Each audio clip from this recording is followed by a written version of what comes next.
ಸ್ನೇಹಿತರೆ, ನಮ್ಮ ಹಿಂದೂ ಧರ್ಮದಲ್ಲಿ ಎಲ್ಲ ಹಿರಿಯರು ತಮ್ಮ ಮಕ್ಕಳಿಗೆ ಚಿಕ್ಕ ಪುಟ್ಟದಾಗಿರುವಂತಹ ಕಥೆಗಳನ್ನು ಹೇಳುತ್ತಾ ನೀತಿ ಕಥೆಗಳನ್ನು ಹೇಳುತ್ತಾ ಬೆಳೆಸುತ್ತಾರೆ. ಸತ್ಯ ನಡತೆಯನ್ನು, ಧರ್ಮವನ್ನು, ನೀತಿಯನ್ನು ಕಲಿಸುವಂತಹ ಕಥೆಗಳನ್ನು ಅವರು ಮಕ್ಕಳಿಗೆ ಹೇಳುತ್ತಾರೆ. ಯಾಕಂದ್ರೆ ಹಿಂದೂ ಧರ್ಮದಲ್ಲಿ ಧರ್ಮೋ ರಕ್ಷತಿ ರಕ್ಷತಃ ಎಂದು ಅವರು ನಂಬುತ್ತಾರೆ.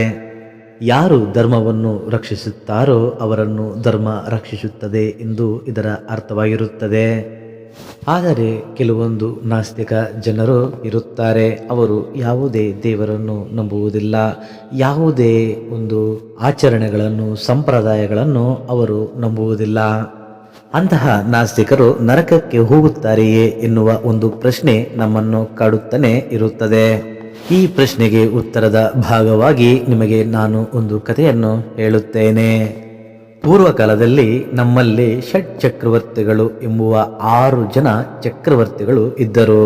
ಬಲಶಾಲಿಗಳು ಹಾಗೂ ಪರಾಕ್ರಮವಂತರು ಆಗಿದ್ದರು ಈ ಷಟ್ ಚಕ್ರವರ್ತಿಗಳು. ಈ ಷಟ್ ಚಕ್ರವರ್ತಿಗಳು ರತಿದೇವನು ಮುಖ್ಯವಾಗಿರುವಂತಹ ಚಕ್ರವರ್ತಿಯಾಗಿರುತ್ತಾನೆ.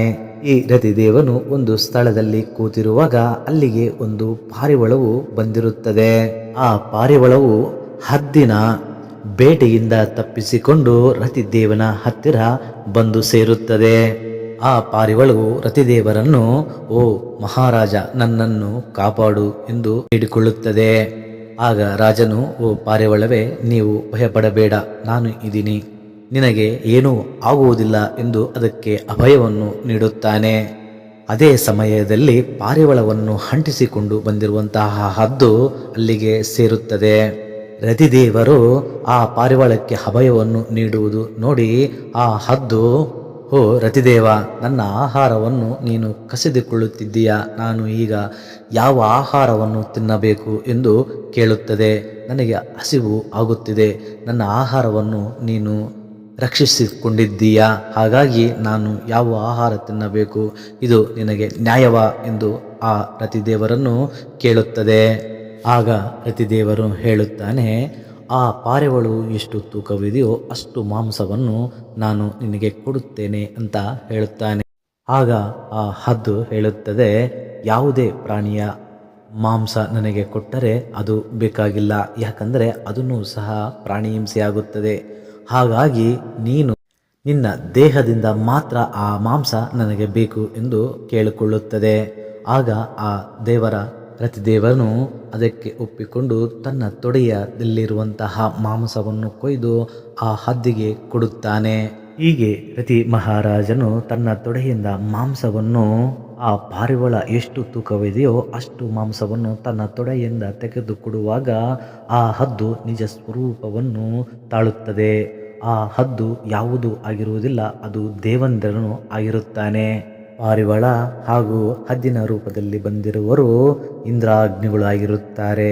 ಇಂತಹ ಚಕ್ರವರ್ತಿಯನ್ನು ನೋಡಿ ಅವರು ಖುಷಿಗೊಂಡು ಅವನಿಗೆ ಅಷ್ಟ ಐಶ್ವರ್ಯಗಳನ್ನು ದಯಪಾಲಿಸಿ ಸಂತೋಷದಿಂದ ಬಾಳಬೇಕೆಂದು ಆಶೀರ್ವದಿಸಿ ಅಲ್ಲಿಂದ ಹೊರಡುತ್ತಾರೆ. ಸ್ನೇಹಿತರೆ, ಯಾರು ಧರ್ಮವನ್ನು ನಂಬಿರುತ್ತಾರೋ, ಯಾರು ನೀತಿಯನ್ನು ಪಾಲಿಸುತ್ತಾರೋ, ಯಾರು ಸನ್ನಡತೆಯಲ್ಲಿ ನಡೆಯುತ್ತಾರೋ, ಯಾರು ಸದ್ಗುಣಗಳನ್ನು ಹೊಂದಿರುತ್ತಾರೋ ಅಂಥವರು ಸ್ವರ್ಗ ಸುಖಗಳನ್ನು ಅನುಭವಿಸಲು ಅರ್ಹರಾಗಿರುತ್ತಾರೆ. ಅಷ್ಟೇ ಹೊರತು ಕೇವಲ ದೇವರನ್ನು ನಂಬಿದರೆ ಸ್ವರ್ಗ ಪ್ರಾಪ್ತಿಯಾಗುತ್ತದೆ ಎಂದು ನಂಬುವುದು ಅದು ಮೂರ್ಖತ್ವ. ಕೇವಲ ದೇವರನ್ನು ಪೂಜಿಸುವುದರಿಂದ, ದೇವರನ್ನು ನಂಬಿರುವುದರಿಂದ ಯಾವುದೇ ಸ್ವರ್ಗ ಪ್ರಾಪ್ತಿ ಅವರಿಗೆ ಆಗುವುದಿಲ್ಲ. ತನ್ನ ಅಪಾರವಾಗಿರುವಂತಹ ತಪೋಶಕ್ತಿಯಿಂದ ಆ ಶಿವನನ್ನು ಪ್ರಸನ್ನ ಮಾಡಿಕೊಂಡಿರುವನು ಆ ರಾವಣಾಸುರ. ಆದರೆ ಅವನಿಗಿರುವ ದುರ್ಬುದ್ಧಿಯಿಂದ ಕೊನೆಯಲ್ಲಿ ಹೀನವಾಗಿ ಮರಣವನ್ನು ಹೊಂದಿ ನರಕಕ್ಕೆ ಹೋಗಿರುತ್ತಾನೆ. ನಾವು ದುರ್ಬುದ್ಧಿಗಳನ್ನು ಹೊಂದಿದ್ದು ಆ ದೇವರನ್ನು ದಿನನಿತ್ಯ ಪೂಜೆ ಮಾಡುವುದರಿಂದ ಯಾವುದೇ ಫಲಿತಾಂಶಗಳು ನಮಗೆ ಸಿಗುವುದಿಲ್ಲ. ಅವರನ್ನು ಪೂಜಿಸುವುದರಿಂದ ಅಥವಾ ಪೂಜಿಸದೇ ಇರದೆ ನಾಸ್ತಿಕರಾಗುವುದರಿಂದ ಸ್ವರ್ಗ ನರಕಗಳು ಅದರ ಮೇಲೆ ಡಿಪೆಂಡ್ ಆಗಿರುವುದಿಲ್ಲ. ದೇವರನ್ನು ಪೂಜಿಸುವುದಕ್ಕೂ ಸ್ವರ್ಗ ನರಕಗಳಿಗೂ ಯಾವುದೇ ಸಂಬಂಧ ಇರುವುದಿಲ್ಲ. ನಾವು ಸದ್ಗುಣಗಳನ್ನು ಹೊಂದಿದಿವಾ ಇಲ್ವಾ ಇತರರಿಗೆ ಸಹಾಯವನ್ನು ಮಾಡುತ್ತೀವಾ ಇಲ್ವಾ ಎನ್ನುವುದು ಒಂದೇ ಸ್ವರ್ಗ ನರಕಕ್ಕೆ ಒಂದು ಹಾದಿಯನ್ನು ಹಾಕುವಂತಹ ದಾರಿಗಳಂತಲೇ ಹೇಳಬಹುದು. ಕೇವಲ ಇಂಥವುಗಳನ್ನು ಮಾತ್ರ ಆ ದೇವರನ್ನು ನೋಡುತ್ತಾನೆ. ಇಂತಹ ಒಳ್ಳೆಯ ಆಚಾರಗಳನ್ನು ವಿಚಾರಗಳನ್ನು ಹೇಳುವಂಥ ಏಕೈಕವಾಗಿರುವಂತಹ ಧರ್ಮ ನಮ್ಮ ಹಿಂದೂ ಧರ್ಮ. ಸನಾತನ ಧರ್ಮವಾಗಿರುವಂತಹ ನಮ್ಮ ಹಿಂದೂ ಧರ್ಮ ಮಾತ್ರ ಇಂತಹ ವಿಷಯಗಳನ್ನು ಹೇಳಲು ಸಾಧ್ಯವಾಗುತ್ತದೆ ಹಾಗೂ ನಾವು ತಿಳಿಯಲು ಸಾಧ್ಯವಾಗುತ್ತದೆ. ಇಂತಹ ಸನಾತನ ಧರ್ಮದಲ್ಲಿ ಹುಟ್ಟಿರುವಂತಹದ್ದು ನಾವು ಪೂರ್ವಜನ್ಮದಲ್ಲಿ ಮಾಡಿರುವಂತಹ ಪುಣ್ಯ ಅಂತಲೇ ಹೇಳಬಹುದು. ಸ್ನೇಹಿತರೆ, ಈಗಾಗಲೇ ನಿಮಗೆ ತಿಳಿದಿರುತ್ತದೆ ಯಾರಿಗೆ ನರಕ ಬರುತ್ತದೆ, ಯಾರಿಗೆ ಸ್ವರ್ಗ ಬರುತ್ತದೆ ಎನ್ನುವ ವಿಷಯ ನಿಮಗೆ ಈಗಾಗಲೇ ಅರ್ಥವಾಗಿದೆ ಎಂದು ನಾನು ನಂಬಿರುತ್ತೇನೆ.